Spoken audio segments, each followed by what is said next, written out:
ô nó thì nó lùm một xí lấy một chỉ đó cái chữ sai chỉ cho nó mong tự do nó chỉ tôi sẽ lấy một chỉ dùng đi kéo tôi chỉ chọn một xí xí nó tìm một xí lấy ô lo dùng nó chả lúc nó giờ có này nhỏ đi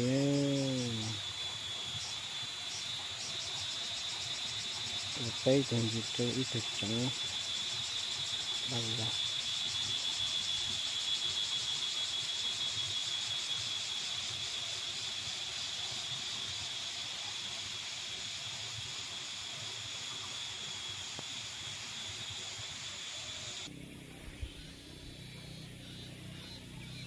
chọc tổ phơi ở giờ phong gì chỉ bù giảm măng như đó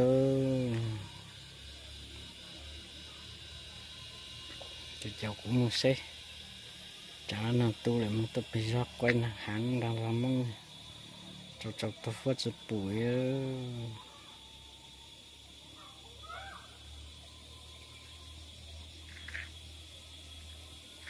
thì chắc cũng sẽ lấy cho chỉ cha ta sẽ nó sẽ lo trong đây chứ nó nói vậy lì lưu chỉ ta sẽ nó chỉ qua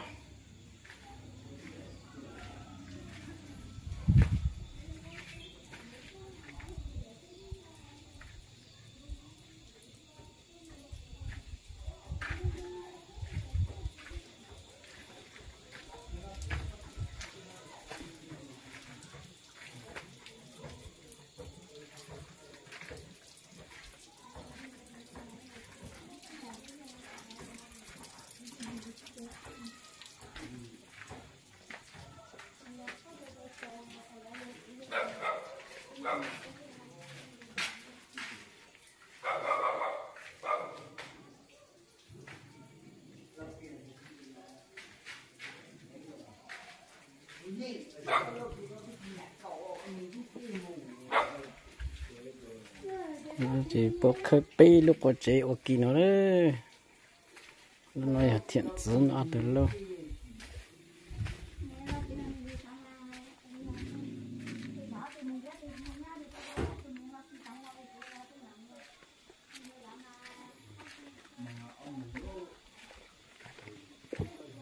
nếu đó nó chơi của tôi vậy gì luôn đấy trên nó qua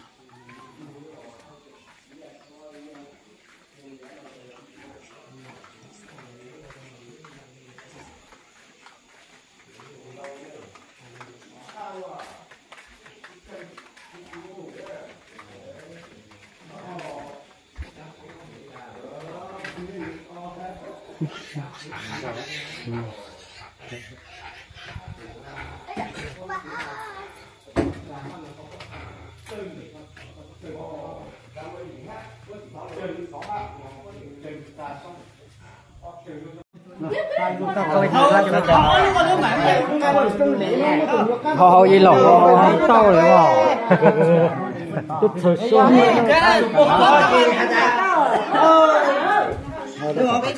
họ lúa biêu châu pi mi và ôi hậu đây hậu đây hậu hậu giữ chụp cửa đứng xong rồi gì lô nào hậu chở nhắm vào cô chở cứ lấy biêu chở này hậu bên hậu ô nó lì tơ tê dây chứ mà nó chỉ lâu nằm ở dấu chùa sao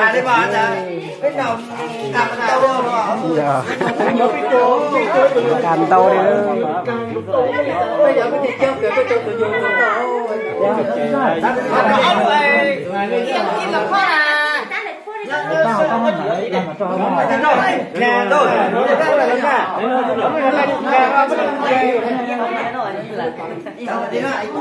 cái gì chờ số đó là bê chủ mà o chủ về họ ít chủ mỹ nhiều họ ít chủ半年số đây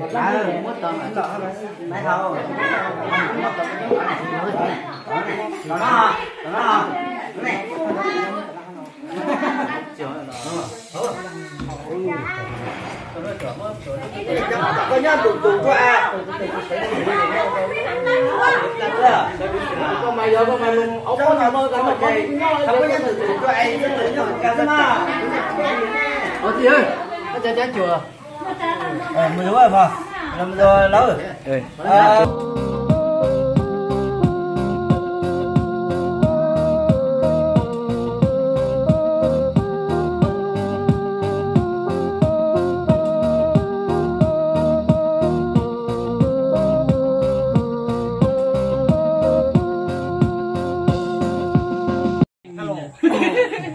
alo nung nó bây giờ từ gì à từ đủ nền nhà kính tổng ơi thì làm họ bên nào đó việc lên làm họ xem ta học tiếng lục khởi ô học đi đó họ với họ hỏi ra họ tiểu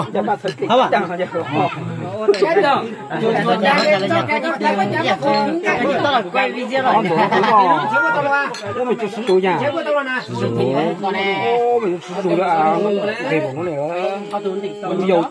Dạ này tí nhà cháu à. Thật thì tăng gì bác có tăng không?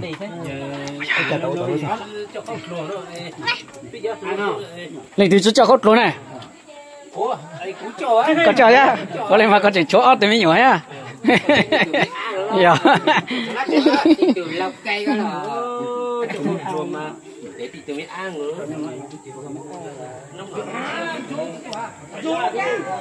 Nó ơi. Chỉ bảo qua chị chỉ thuê thở chị qua nó sẽ có thể lựa ai nó.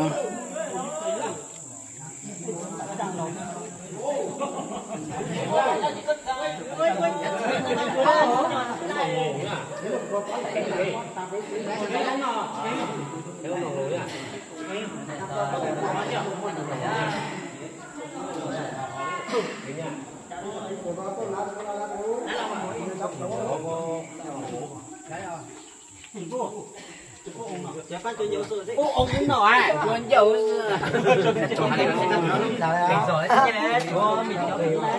chè mì chè nó có giá trắng từ rất chả nọt thì chứ là nọt lá đâu lắm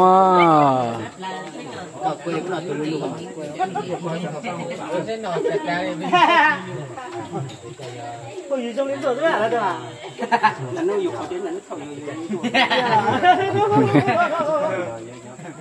Ca rồi. Tôi phải xây dù mua vậy qua trong tỉnh.